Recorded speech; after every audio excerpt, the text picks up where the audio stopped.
Tafshin Nunbet. Alors, il faut savoir que, justement, aujourd'hui est un jour un peu spécial. Peut-être de rappeler et de faire une petite introduction par rapport au jour d'aujourd'hui. Le Rabbi, depuis le début de la Nessiout, depuis le moment où le Rabbi a commencé à, si on peut dire, à prendre en main les destinées du Ham Israël, comme Moshe Rabbeinu était à la tête du Ham Israël, comme chaque berger, le Rabbi tout de suite a commencé à nous préparer à la Géoula. En fait, c'était déjà depuis le Rabbi précédent et le Rabbi d'avant, mais le Rabbi tout de suite nous a fixé l'objectif, merci beaucoup, l'objectif direct qui est la Géoula. Et le Rabbi a fait monter, si on peut dire, de toute façon là, la pression de façon régulière, jusqu'à ce qu'on soit arrivé dans ces années-là de 5751, 5752, 91, 92, où le Rabbi nous a clairement dit de façon très précise qu'on était à quelques encablures de la Géoula, et le Rabbi nous a parlé sur l'identité de Mashiach, sur l'annonce de la Géoula, etc., etc., etc. Et donc, le Rabbi a fait monter, si on peut dire, l'espoir et il a fait monter toute la émouna dans le Nyan de Mashiach de façon extraordinaire. Celui qui s'en rappelle un petit peu. On arrive donc dans l'année 92, c'est-à-dire Tafshin Nunbet, et vraiment au plus haut de cette attente, le Rabbi parle quasiment tous les soirs. Le Rabbi nous délivre un message tous les soirs. Le Rabbi dévoile des secrets qu'on n'a jamais entendus auparavant, des choses extraordinaires. Et au milieu, il se passe un événement que les Chassidim ont eu du mal, l'Am Israël a eu du mal à comprendre. Le Rabbi, le 27 Adar, premier Adar, il y avait 2 Adar cette année-là, le Rabbi va comme régulièrement sur le Tzion de son beau-père, sur le Ohel de son beau-père, le Rabbi précédent, et au milieu, il est victime d'une attaque cardiovasculaire. Et ce qui fait que les Chassidim ne savent pas au début ce qui se passe, et l'absence visuelle du Rabbi, en tout cas on ne voit pas le Rabbi, ça dure 7 mois, 7 longs mois, où les Chassidim ne voient pas le Rabbi, et l'attente est terrible, très forte, on veut voir le Rabbi.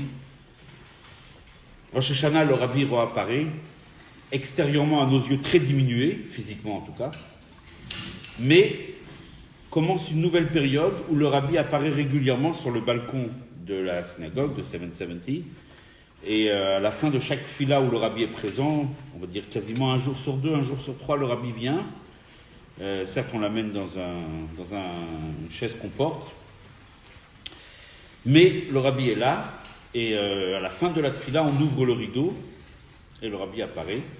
Et là, les chassidim qui ont compris le message, puisque le Rabbi a demandé d'accepter sur soi la royauté de Melech HaMashiach, donc les chassidim qui chantent Yechi Adonenu avec toute la force, et le Rabbi encourage, encore une fois, de ce qui nous apparaît à nos yeux, de sa seule main qui est encore plus ou moins, non pas paralysée, mais qui peut encore bouger, et le Rabbi encourage avec la tête, régulièrement, quasiment chaque jour, chaque 2 jours, et ceci dure toute une année entière, toute l'année Tafshin Nun Gimel, 5753, c'est-à-dire 93, et arrive le Tishri suivant, Tishri Tafshin Nun Dalet, on voit un peu moins le Rabbi, et le Rabbi semble plus fatigué, sa santé semble s'être un petit peu détériorée, jusqu'à ce qu'on arrive ce fameux dimanche 9 Cheshvan.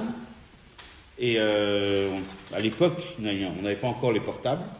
Donc était sorti une sorte d'appareil qui était, on va dire, l'ancêtre des portables, c'était le beeper. Chacun peut-être s'en rappelle. On l'accrochait, on pouvait recevoir des messages, ça bipait, on recevait un message. Et donc les chassidim ont ce beeper, et puis dès que le Rabbi descend pour la tfila, il n'y avait pas d'heure, c'est quand le Rabbi voulait descendre, il descendait. Extérieurement, en tout cas, c'était par rapport à sa santé, par rapport à sa possibilité physique. Mais donc, à chaque fois que le Rabbi descend, on avertit par beeper, m'arrive immédiatement, m'arrive now, minchana, on s'en rappelle. Et tout de suite, les gens affluent, arrivent à 770, on voit le Rabbi apparaître sur le balcon, et après la tfila, on enlève le rideau. Le Rabbi communique avec les chassidim, encourage le chant, il donne toute son énergie pour nous pousser vers la Géoula. Dimanche 9 Reshvan, tous les chassidim sont là, ils voient le Rabbi, et passe lundi, passe mardi, mercredi, jeudi, le Rabbi n'apparaît pas. Et c'est que vraiment à l'entrée de Shabbat qu'on reçoit le message, à 17h20, que le Rabbi va descendre prier Mincha.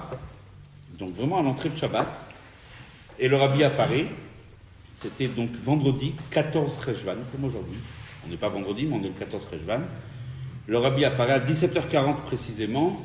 On ouvre le rideau à la fin de la tefila de Mincha. Et le Rabbi encourage le chant des chassidim avec un sourire, avec une énergie qui est extérieurement difficile pour lui à faire passer, mais le Rabbi met toute son énergie, et à 17h45, le rideau se ferme. Et jusqu'à aujourd'hui, c'est pas ouvert. C'était la dernière fois qu'on a vu avec nos yeux le Rabbi, et c'est un moment qui appelle en nous une réflexion. C'était le 14 Rejvan. Par la suite, la santé du Rabbi a suivi une courbe, on va dire, extérieurement, en tout cas, pas positive. Il y a eu une deuxième attaque, etc., jusqu'à Gimel Tammuz. En tout cas, le 14 Rejvan, le rideau s'est fermé. Il s'est fermé jusqu'au jour d'aujourd'hui. C'est évident que tout ce que le Rabbi nous a dit, le Rabbi l'a déclaré, le Rabbi nous l'a dit très clairement, qu'il nous parle en tant que Navi, en tant que prophète. Il dit, je vous dis des paroles en tant que prophète. Or, il y a un statut, selon la Torah, qui permet de reconnaître ce qui est un prophète ou pas. Et en l'occurrence, si c'est un prophète, on doit suivre ses indications, ses enseignements et ses instructions. Donc, le Rabbi nous a donné certaines choses, a transmis certaines choses. Et on peut dire aujourd'hui que peut-être, probablement, que le message du Rabbi, en tout cas le message de la dernière année, n'est pas encore totalement connu, on va dire peut-être de nous, du grand public. Et c'est justement la raison pour laquelle, tous les mardis soirs, on se retrouve pour étudier justement les sikhot de la dernière année durant laquelle nous avons entendu le Rabbi. Donc en fait, l'étude de ce soir, c'est la dernière fois jusqu'à présent que nous avons entendu le Rabbi commenter la paracha de Vayera. Et d'où l'importance de cette étude, puisque justement c'est quelque part le message qui nous accompagne encore aujourd'hui et qui nous permet de vivre aujourd'hui et quelque part d'espérer que non pas le rideau se rouvre sur un Rabbi tel qu'on l'avait vu à l'époque, en tout cas fatigué, on va dire comme ça, mais que le Rabbi apparaisse à nos yeux avec beaucoup de joie et qui nous entraîne comme il nous a toujours entraînés, y compris quand on ne le voit pas, mais le Rabbi nous entraîne, le Rabbi est là, le Rabbi vit, le Rabbi nous entraîne, il nous pousse vers la Géoula, mais il veut que nous aussi, nous ayons connaissance de son message. Il nous a transmis un message, et ce message, peut-être qu'on ne le connaît pas encore suffisamment, et donc c'est l'occasion ce soir de commencer. Le Rabbi commence l'étude de sa sikha par une histoire très intéressante. Le Rabbi a dit que la semaine prochaine, c'est le 20 Rejvan. Et le 20 Rejvan, c'est l'anniversaire du 5e Rabbi de Lubavitch, qui est né le 20 Rejvan. Et lorsqu'il était, lorsqu'il était même petit, il avait l'habitude de rentrer chez le Rabbi de l'époque en Yechidout pour son anniversaire. C'est un minhag qu'on a connu. Lorsqu'arrive notre anniversaire, on rentre en audience privée chez le Rabbi. Le Rabbi Rachab a 5 ans. Il a 4 ou 5 ans à ce moment-là, c'est son anniversaire de 4 ou 5 ans. Le Rabbi ne précise pas. Et il rentre chez le Rabbi de l'époque qui était son grand-père. On appelle le Rabbi Tzemar Tzedek. Il rentre en Yechidout et le Rabbi Tzemar Tzedek l'interroge. Qu'as-tu étudié? Il dit la paracha de la semaine Vayera, justement, puisqu'il est né le 20 Rejvan. 20 Rejvan étant à proximité de la paracha de Vayera. Donc il interroge son petit-fils, qui a 4 ou 5 ans, qui est tout petit. Et il lui dit, qu'as-tu appris à l'école au Heider aujourd'hui? Et le Rabbi Rachab lui dit, j'ai appris que Abraham a eu la révélation de Vayera, et là, Hachem s'est montré, est apparu à Abraham. Et là, l'enfant, le futur 5e Rabbi, le Rabbi Shalom Dogberg, éclate en sanglots. Et il dit, pourquoi Kadesh Baruch Hu s'est montré à Abraham Avinu et pas à moi? Il se met à pleurer, c'est un pleur. Pourquoi Kadesh Baruch Hu ne se montre pas à moi et il s'est montré à Abraham Avinu? Son grand-père lui répond, une réponse c'est une histoire qui est connue. Il lui dit, quand un juif a 99 ans, comme Abraham Avinu, un juif, un tzaddik, qui a 99 ans décide de se faire la Brit Mila, c'est un acte tellement fort, un engagement tellement puissant, qui mérite que Kadesh Baruch Hu se montre à lui. C'est toute l'histoire. Et là, le Rabbi nous pose un certain nombre de questions, et on va en retenir deux questions. A priori, pourquoi nous raconter cette histoire? Cette histoire-là, elle ne nous est pas connue parce qu'on l'a entendue comme ça à droite à gauche. C'est une histoire que le rabbi précédent a racontée, c'est-à-dire le fils du rabbi Rachab. Et cette histoire, le rabbi nous la raconte quasiment chaque année. Le rabbi l'a même fait imprimer dans le Hayom Yom, vous savez, le petit dicton quotidien. Et le rabbi nous dit, si on nous raconte cette histoire, c'est pas pour rien. Il y a un enseignement. Et là, tout de suite, la question, quel enseignement?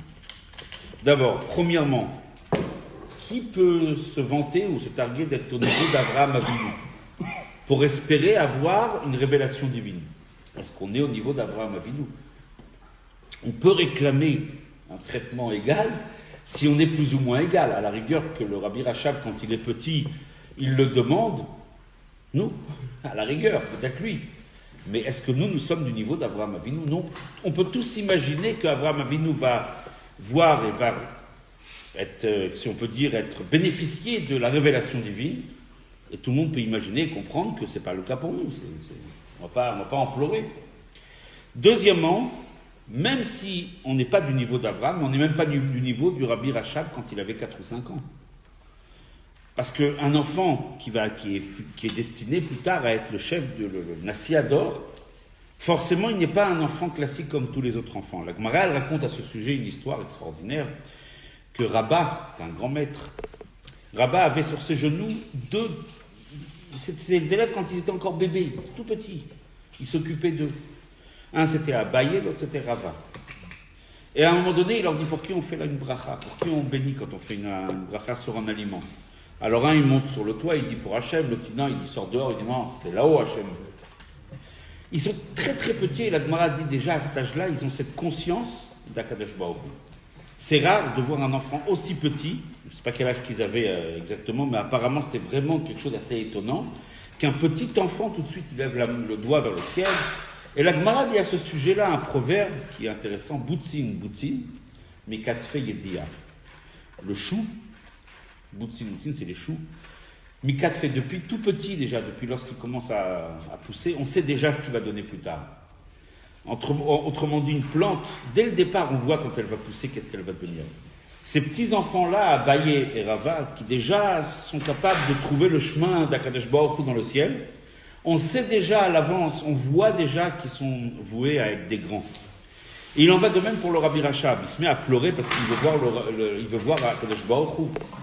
Quelqu'un qui pleure pour voir Akadosh Baruch Hu, ça montre déjà qu'il a, comme on dit, la graine des grands.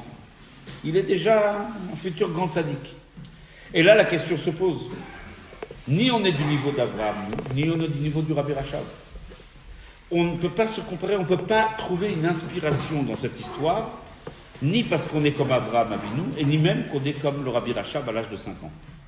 Donc, cette histoire, en quoi on peut se comparer? Quel est le point qui peut nous servir d'enseignement? Sur quoi on peut se baser sur cette histoire? Et là, le Rabbi nous explique, d'une façon globale, l'élément numéro 1 de la réponse, que Avraham Avinu, il a mérité d'abord voir un petit peu quelle est la nature de ce guilouille, de ce dévoilement divin qu'a mérité Avraham Avinu. D'un côté, c'est un dévoilement divin très haut. Vous savez que la lumière divine, elle peut être une lumière qui descend dans les mondes, qui est en rapport avec la création, et ça peut être une lumière qui est bien au-dessus de la création. Il envoie sa lumière, cette lumière elle descend à travers tous les mondes, tous les enchaînements, comme le Torah Tassom nous explique, qu'il y a plusieurs enchaînements dans les mondes, il y a des mondes plus élevés, des mondes plus bas. Akadosh Baruch Hu s'est montré à Abraham, c'est-à-dire c'est la lumière la plus grande, comme il y a écrit Vayera Elav Hashem, lorsqu'on parle d'Elohim, c'est une lumière qui est plus voilée, qui est plus accessible à l'humain, qui est plus en rapport avec la nature. Quand on parle de Yud Kevavke, qu'on appelle dans la Chassidut Havaye, Yud Kevavke Hashem, c'est une lumière qui est infinie. Avraham Avinu a mérité la révélation d'un niveau le plus haut d'Akadosh Baruch Hu. Et ce niveau, il l'a intégré au fond de lui. On peut des fois percevoir quelque chose, un niveau de Gdusha très élevé, mais on ne peut pas le ressentir au fond de nous. Ça nous dépasse un petit peu au-dessus, ça passe au-dessus de notre tête. Quelqu'un qui assiste à un spectacle bien trop puissant, il n'est pas capable de mettre les mots, de comprendre ce à quoi il vient d'être témoin et ce qu'il vient de vivre. Alors quelque part, oui, il a peut-être eu accès, il a peut-être eu une révélation très haute, mais il n'arrive pas à l'intégrer, il n'arrive pas à la comprendre. Chez Avraham Avinu, il y avait les deux aspects. En même temps, il a bénéficié d'une révélation divine la plus haute possible, Et en même temps, cette révélation, si on peut dire, a été intégrée au fond de lui. Il l'a vécu d'une façon claire, il l'a comprise, il l'a saisie, il a fait corps avec Akadosh Baruch Hu, avec cette révélation d'Akadosh Baruch Hu. D'ailleurs, le verset nous donne un petit peu une allusion. C'est lorsqu'il était assis dehors 3 jours après la Mila. Il était assis dehors, il attendait les invités. Alors il y a écrit que Ve'u Yoshev Kechom Hayom. Il était assis à l'extérieur de la tente, à la chaleur de la journée. Vous avez tous peut-être remarqué que Rachid nous explique qu'il faisait chaud parce qu'Akadosh Baruch Hu a sorti un énorme soleil ce jour-là, pour en fait décourager tous les passants de traverser le désert, pour ne pas déranger Abraham. Abraham ayant une affection particulière pour la mitzvah de l'accueil des invités, Achnasat Orchim. Akadosh Baruch Hu a vu qu'il souffrait après la Mila, physiquement en tout cas. Akadosh Baruch Hu n'a pas voulu le fatiguer, donc il a fait sortir un soleil très fort, de façon à ce qu'aucun invité se présente. Mais comme c'était des malachim, donc eux, ils n'ont pas souffert du chaud. Donc Abraham Avinu est à la porte de la tente. Ve'u Yoshev Petach Haoel, il était assis à la porte de la tente, que Chomayom. En fait, il y a tout un message spirituel là-dedans. Chomayom, la chaleur de la journée. La chaleur représente le soleil dans son rayonnement le plus fort. C'est justement cette révélation divine qu'a reçue Abraham. Le soleil qui brille, c'est la révélation divine. Et Yoshev, comment il l'a reçu? En étant assis, c'est-à-dire tranquille. Il l'a intégré d'une façon paisible, sereine, et d'une façon, on va dire, maîtrisée. C'est pas quand quelqu'un est debout dans un état second, il ne peut pas être assis calmement. La posture assise demande quelque part une sorte de ce qu'on appelle dans le lachon de la Torah, ityashvut hadat. Être assis, ça veut dire être... Quand on étudie, on s'assoit pour bien intégrer les idées. La posture assise est quelque part synonyme de quelque chose, d'une situation où on intègre les choses de façon mesurée, où on a... Comme on dit, on est au repos, on peut bien intégrer le... Abraham Avinu était assis alors qu'il a reçu la révélation de Chomayom, le soleil le plus éclatant. Ça montre bien qu'il y avait 2 aspects dans cette révélation. En même temps, une révélation très puissante, le Baruch Hu s'est révélé d'un niveau le plus haut, et en même temps, Abraham Avinu l'a intégré de façon totale, comme on pourrait voir, on pourrait nous-mêmes étudier quelque chose de simple, d'accessible à nous. Abraham Avinu l'a intégré. Pourquoi? Et justement, il était 3 jours après la Mila. Et tout le secret de cette révélation, c'était la Brit Mila. C'est justement parce qu'Abraham venait de faire la Brit Mila qu'il a pu mériter cette révélation la plus haute et d'une façon qu'il a pu intégrer d'une façon sereine. Pourquoi? Qu'est-ce qu'elle a de particulière, la mitzvah de Mila? Le Admor Zaken, dans le Torah Or, nous ramène quelque chose d'extraordinaire, un petit mot vraiment très très joli. Il y a un verset qui dit « Mi ya'ale lanu hashamayma » qui va nous faire monter vers le ciel. Ça parle de l'élévation d'un juif. C'est écrit dans la Torah « Mi ya'ale lanu hashamayma » Mi ya'ale lanu hashamayma, qui va nous faire monter au ciel. Bon, on ne rentre pas ici dans le contexte du verset, mais le Admor Zaken nous fait remarquer que si vous prenez les Raché Tevot, vous obtenez le mot, alors Mi, c'est le même, Ya'ale, c'est un Yud, Lanu, c'est un Lamed, Mi, Ya'ale, Lanu, Hashamayma, 4 mots, ça fait Mila. La Mila nous fait monter au ciel, nous élève à un niveau extraordinaire. Prenez la fin des mots, Mi, Ya'ale, Lanu, Hashamayma, la dernière lettre. La dernière lettre, c'est quoi? Mi, c'est un Yud. Ya'ale, c'est un He, Yud. Okay. Lanu, un Vav. Et ensuite, Hashamayma, encore un Yud, qui est le nom d'Hachem. Le début, c'est Mila. La fin de ce pasouk, c'est Hachem. Et comme ce qui est au début prime, c'est-à-dire que Mila nous fait passer plus haut que le nom d'Hachem. C'est expliqué dans ce qu'on appelle l'étude de Pnimiut Torah, que même le nom de Yud Kevavke, c'est pas Hachem lui-même. C'est un nom, c'est un rayonnement d'Hachem. Kadosh Baruch Hu lui-même, c'est ce qu'on appelle Atzmuto ou Mauto, Yitbarech. C'est Hachem lui-même, l'essence divine. Mais quand on dit Yud Kevavke, c'est le nom d'Hachem. C'est qu'un nom. Un nom, c'est un rayonnement ultra puissant. Mais justement, ce rayonnement, il est à la fin de Ya'ale lanu hashamayma. Au début du mot, c'est Mila, qui veut dire que Mila nous fait élever plus haut encore que le nom d'Hachem. C'est une révélation, en tout cas quand un juif a fait la Brit Mila, il peut accéder à une révélation divine extraordinaire. Extraordinaire. Qu'est-ce qu'il y a de particulier encore la mitzvah de Mila? Le Rambam nous le dit très clairement. Il nous dit que toutes les mitzvot ont été données au Ham Israël et ont été accompagnées de 3 alliances, 3 britot. 3 fois dans la Torah, il est dit le mot brit par rapport aux mitzvot. Combien de fois est-il dit le mot brit par rapport à la Brit Mila? 13 fois. 10 fois de plus. 10 de plus. 13 fois le mot alliance à propos de Mila. Comme par exemple dans notre paracha, Natati Briti Bibsachem, je vais mettre mon alliance dans votre chair, etc. Le mot Brit est mentionné 13 fois. 13, ça fait aussi Gematria Echad. Encore une fois, on retrouve Hachem dans le Brit. 13, ça fait aussi Ahava, l'amour pour Hachem. Bon, on peut retrouver beaucoup de choses. En tout cas, la Brit Mila a ceci de particulier, peut-être de plus que les autres mitzvot, c'est qu'elle est liée avec 13 fois le mot alliance. Qu'est-ce qu'on voit de cette petite démonstration que nous explique le Rabbi? Que la mitzvah de Mila a une origine très élevée. Elle vient de très très haut. Mais en même temps, regardez où est-ce qu'elle descend quand elle descend sur terre. Dans la chair.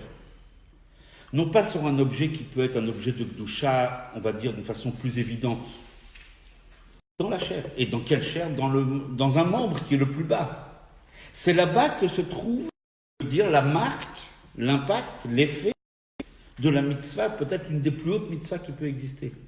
Une mitzvah qui nous fait monter plus haut qu'encore le nom d'Hachem, qui nous fait rapprocher directement de l'essence du Créateur. Cette mitzvah de Mila, où est-ce qu'elle descend? Où est-ce qu'elle se retrouve? Dans la chair. Ça montre bien qu'il y a quelque chose d'extraordinairement paradoxal, c'est qu'en même temps, c'est une grande gdoucha qui descend le plus bas possible. En fait, c'est exactement l'idée même de la gdoucha. Plus on est fort, plus on est capable d'aller dans tous les sens. Quelqu'un qui est fort, plus il est fort, moins il a de limites. Si on prend le niveau le plus haut, la gdoucha la plus haute, elle ne devrait pas connaître aucune limite, elle pourrait descendre justement dans la matière la plus basse. C'est justement parce que la Mila vient de tellement haut qu'elle peut descendre dans la chair la plus basse et permettre à l'homme ensuite de réaliser un travail extraordinaire qui est d'amener à Kadosh Baruch Hu lui-même, le créateur lui-même, pas un nom d'Hachem. Lui, ce qu'on appelle l'eau Idbarer, et d'en faire d'Irab et Tartonim, et de permettre à l'homme de réaliser un juif, grâce à Torah et Mitzvot, à Kadosh Baruch Hu dans la matière la plus basse du monde. Justement, c'est grâce à Mila. Mila qui a son origine la plus haute, et qui, parce qu'elle vient de tellement haut, elle a une doucha telle qu'elle ne connaît aucune limite, elle peut descendre même dans la matière la plus basse. On peut comprendre maintenant, quand on explique un petit peu tout ce sujet-là de Mila, on peut comprendre pourquoi Abraham Avinu a mérité le guilouille, le dévoilement le plus haut. Après avoir fait la... Bien sûr, Abraham Avinu, à ce moment-là, il a accédé au dévoilement le plus haut, c'est normal. En fait, si on réfléchit bien, nous dit le Rabbi, on peut se rendre compte que nous aussi, nous avons fait la Brit Mila. Il n'y a pas qu'Abraham. Il est l'initiateur de l'Achnisso, Bibrito, chez l'Abraham Avinu. Quand on fait une Brit Mila, on mentionne que le premier à avoir fait, c'est Abraham. Avec toute la qualité d'être le premier, il s'est empressé de le faire, etc., etc., etc. Mais sauf nous avons tous fait la Brit Mila. Donc peut-être, nous aussi, on a peut-être la possibilité de goûter ce qu'Abraham a goûté. Peut-être oui, on peut se mettre sur un certain, on va prendre les choses avec bien sûr mesure, mais se mettre à pied d'égalité avec Abraham. Pourquoi Abraham a mérité la révélation divine la plus haute? Parce qu'il a fait la mitzvah qui a une origine la plus haute possible. Ben, nous aussi, nous avons fait la Brit Mila. Nous portons en nous cette mitzvah. Et comme le fait remarquer la Gemara, ou les différents Rishonim, qu'en fait, même un juif qui n'a pas fait la mitzvah, la Gemara, elle dit que man de Maliadami. Un juif même qui n'a pas encore fait la Mila, pour différentes raisons, en fait, on le considère déjà comme Maoum, puisqu'il fait partie du Ham Israël. On ne va pas ici rentrer dans la profondeur de cette idée qui est développée dans la Gemara, mais puisque un homme fait partie du Ham Israël, donc il est lié avec cette mitzvah. Après, est-ce qu'il l'a fait techniquement ou pas? Ça, c'est une histoire. Il faut qu'il se dépêche de la faire, bien sûr.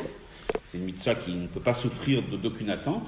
Mais la preuve, les femmes n'ont pas la mitzvah en elles-mêmes. Donc elles ne sont pas liées avec l'alliance, pas du tout. Même si elles n'ont pas physiquement cette marque de la Brit Mila, mais elles le portent parce qu'elles font partie du Ham Israël, comme certains disent par rapport au mari, etc., etc. En tout cas, tout le Ham Israël est lié et concerné par cette mitzvah de Mila. Donc on peut très bien imaginer que nous aussi, nous pourrions être en attente d'une révélation divine comme Abraham l'a eu, puisque nous aussi, nous avons fait la Brit Mila. Et là, ça nous fait réfléchir. Et effectivement, quand on regarde le Shulchan Aruch, quand on regarde les poskim, par exemple le Shulchan Aruch, Admor Hazaken, qui dit que la Brit Mila, ça correspond à quoi? Knisat nefesh zud de Gdusha. C'est les mots du Admor Hazaken dans son Shulchan Aruch. Knisat nefesh zud de Gdusha. L'entrée de cette âme qui est sainte est venue par la Brit Mila. Comment avons-nous mérité d'avoir une neshama en nous, une neshama aussi puissante, grâce à la Mila? Quelle est cette neshama? Nous dit le Admor Hazaken dans le Tanya, 2e chapitre. Chelek Eloka mimal mamash. C'est une partie divine. Donc en fait, si on regarde, nous aussi, nous avons cette révélation divine. C'est la neshama.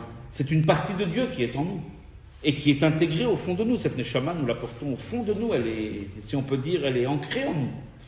Donc, en fin de compte, quelle différence y a-t-il entre nous et Avraham Avinu?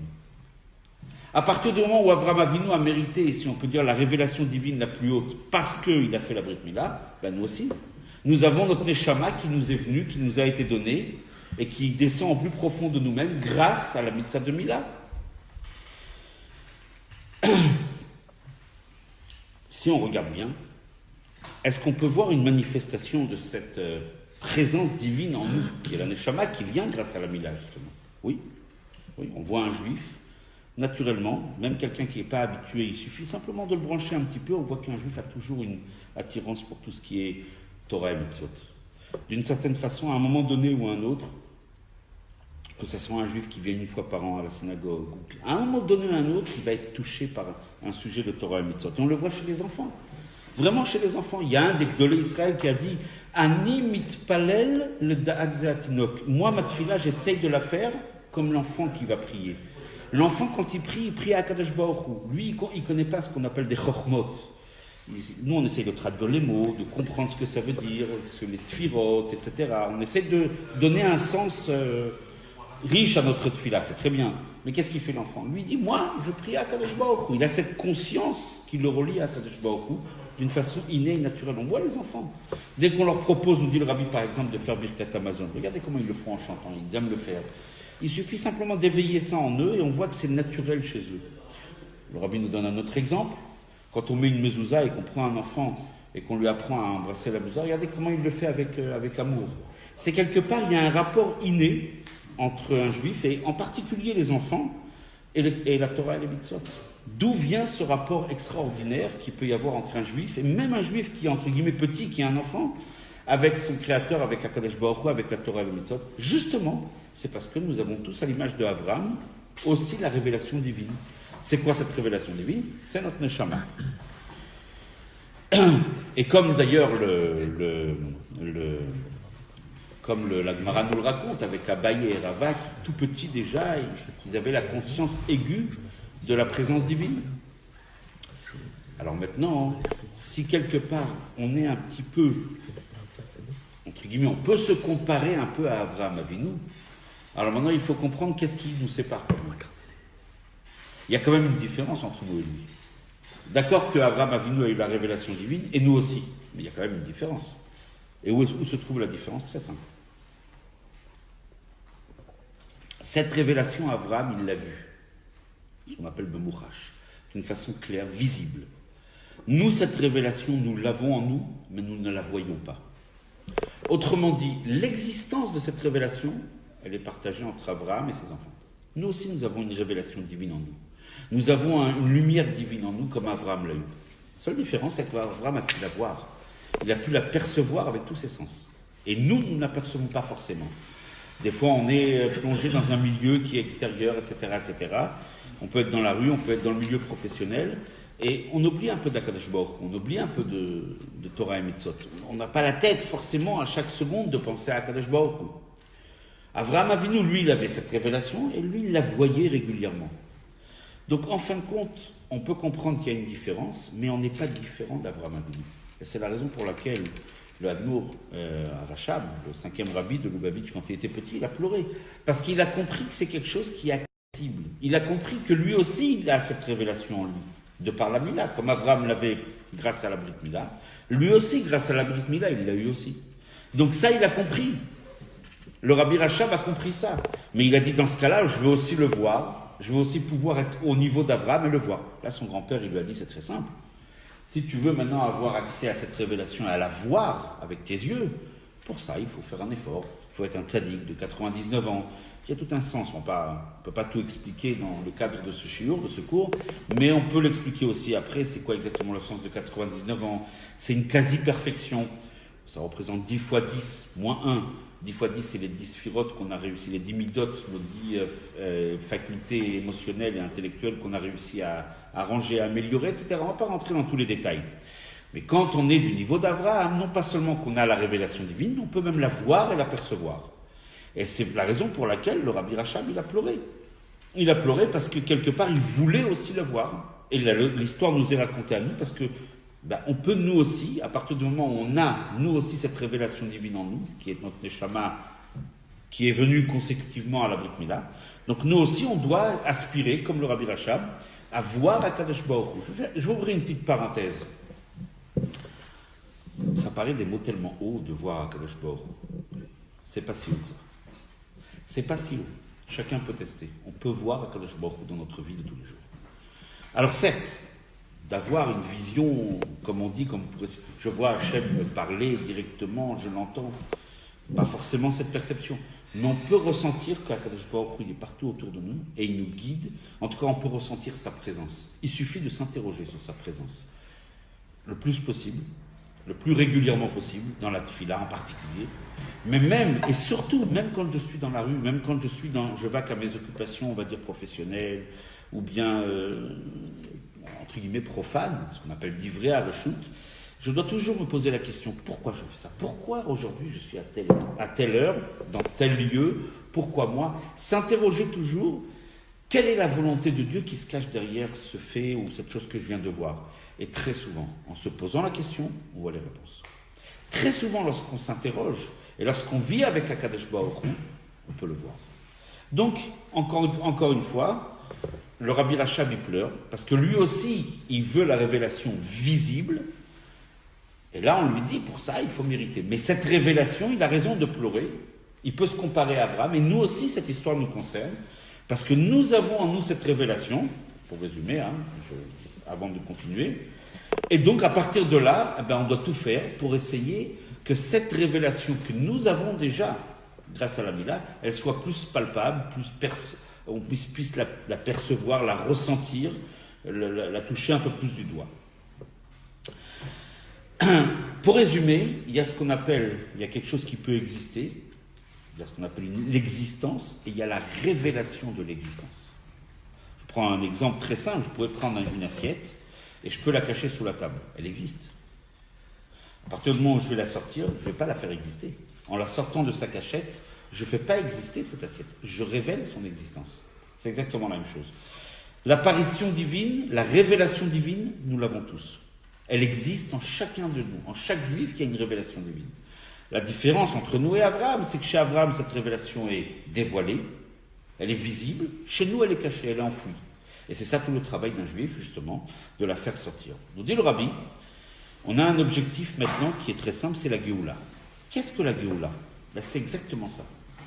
L'idée profonde de la Géoula, vous savez, des fois on s'imagine la Géoula, c'est des bonbons sur les arbres. C'est vrai?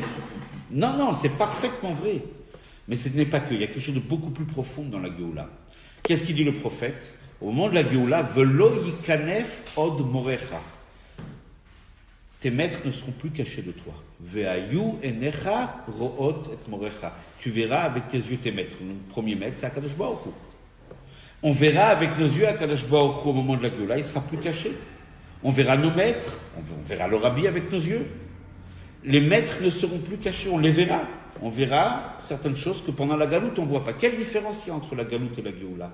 Ce n'est pas qu'il y a une existence qui va se faire au moment de la Géoula. Non, l'existence, elle est là.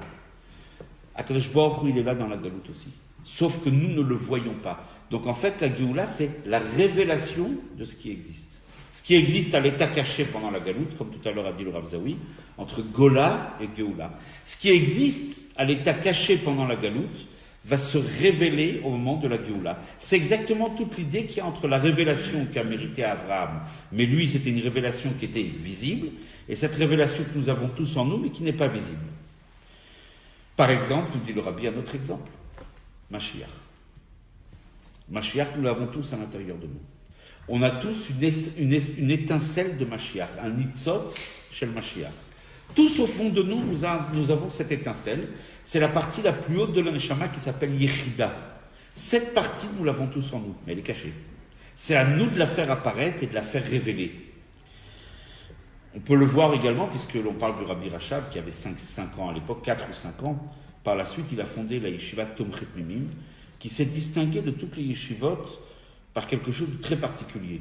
C'était la première yeshiva, et peut-être encore aujourd'hui, quasiment une des seules, où hormis le cursus traditionnel des yeshivot, c'est-à-dire Gemara, Rishonim, Acharonim, qui est le classique, si on peut dire le pain de chaque yeshiva, a été rajouté à Tomchet Mimim quelques heures au début de la journée et quelques heures à la fin de la journée de l'étude de la Chassidut. Non pas comme un exposé vague et non perceptible, mais au contraire comme une étude précise où on étudie la Chassidut.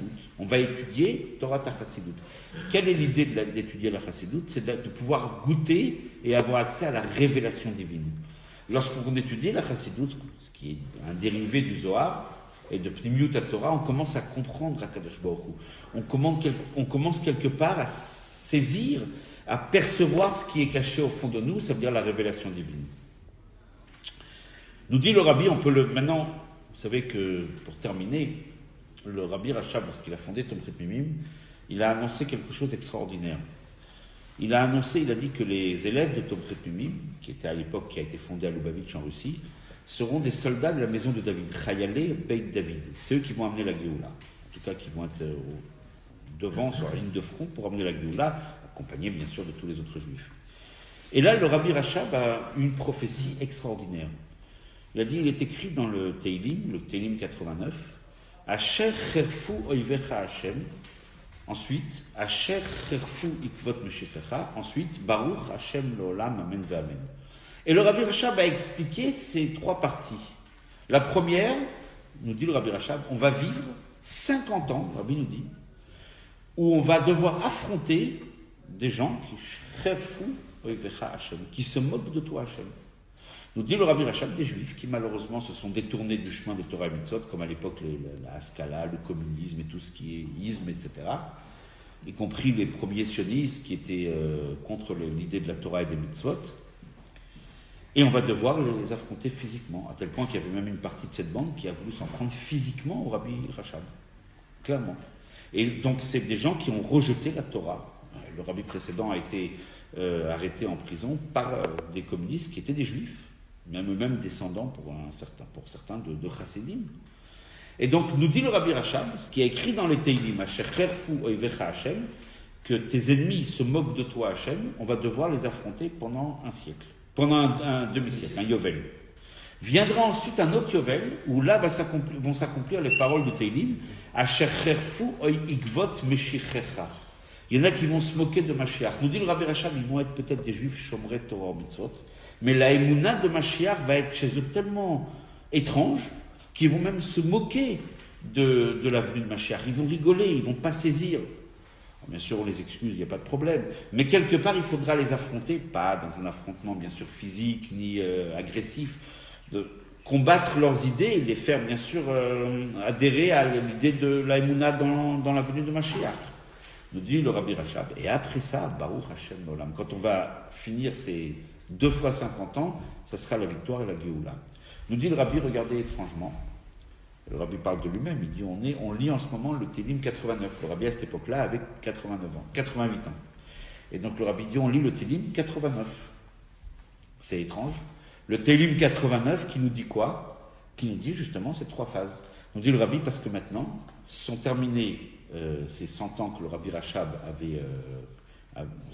La nevoie du Rabbi Rachab, c'était il y a 100 ans.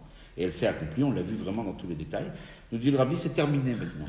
Maintenant, on est arrivé à un moment où maintenant tout ce qui était caché, tout ce combat maintenant est apparu, toute la victoire en tout cas proche, et on peut voir maintenant la Hidgalout, le dévoilement de l'existence de Mashiach. Jusque-là, Mashiach était caché.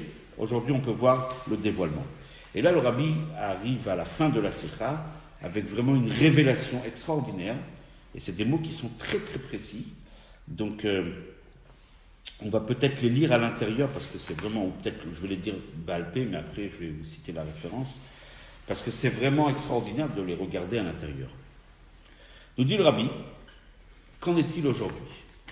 Puisqu'on parle de ce qui existe, on appelle ça dans le langage du Rabbi la Metsiout, et il y a la Idgalut à Metsiout, le dévoilement de ce qui existe, à l'image de chez Abraham, où il y avait chez lui la révélation divine, et cette révélation était visible. Il y avait la Metsiout, nous on a la Metsiout de la présence divine en nous, on a ça existe, mais c'est caché.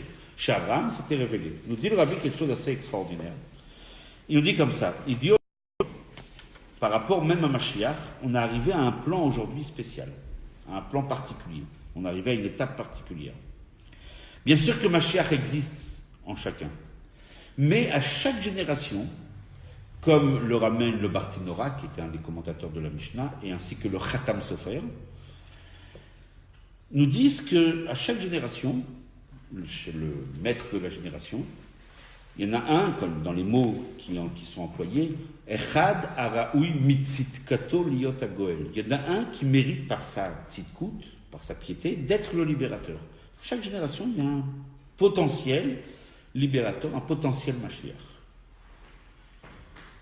Quand Akadosh Baruch Hu se révélera à lui et lui dira « Tu es Mashiach », ce sera la Géoula.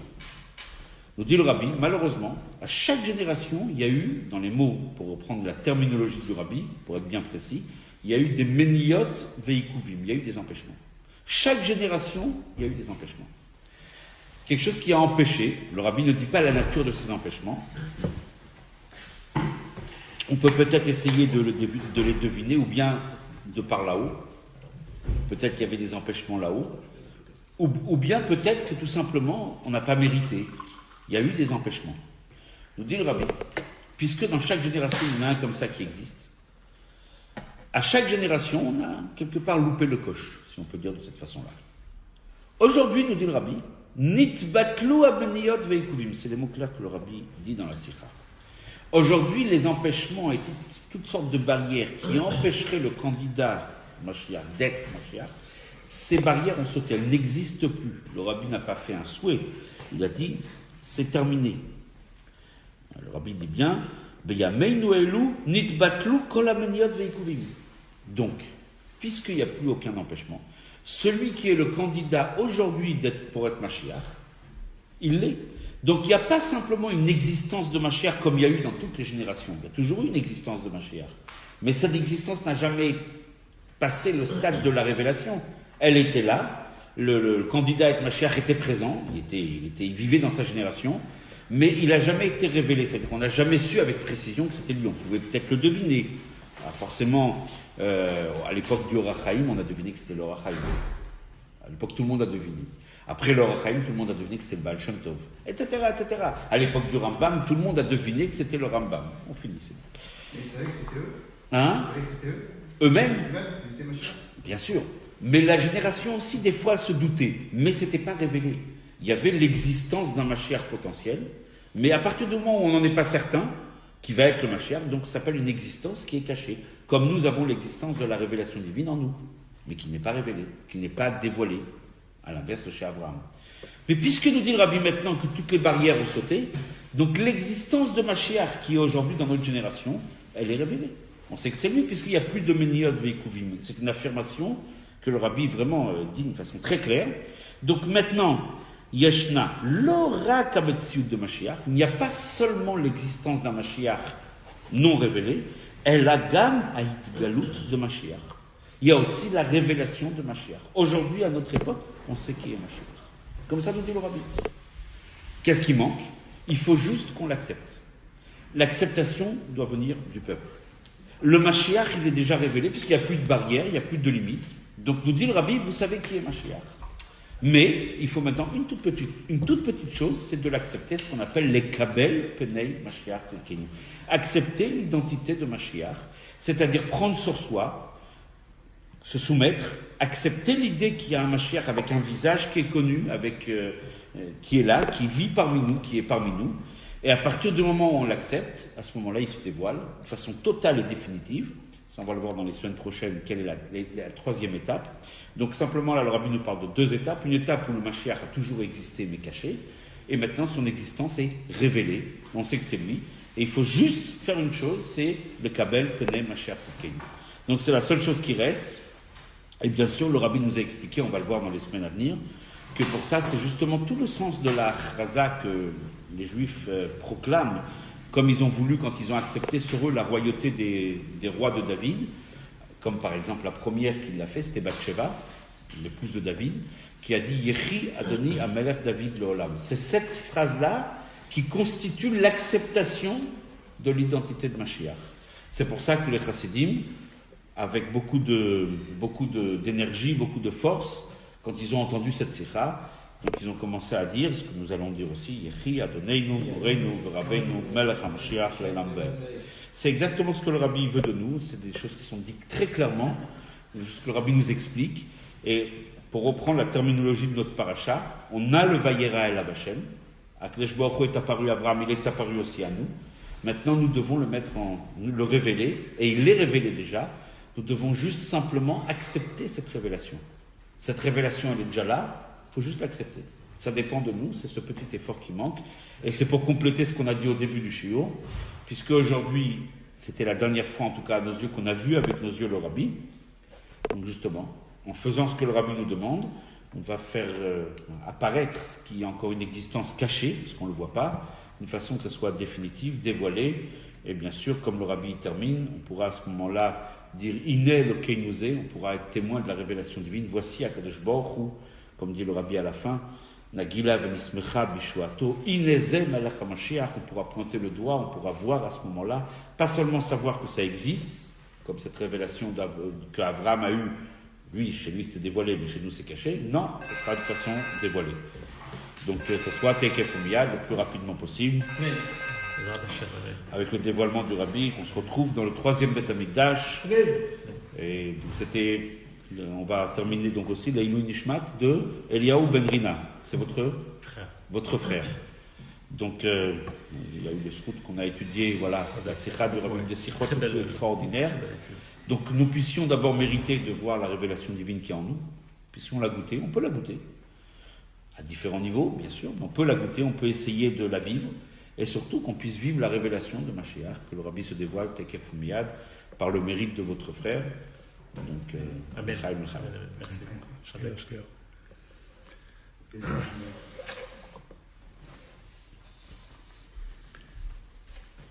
Donc évidemment, à suivre la semaine prochaine, mardi prochain, à 21h. Grande révélation. Si Dieu veut, à Yerushalayim, Ira Kodesh.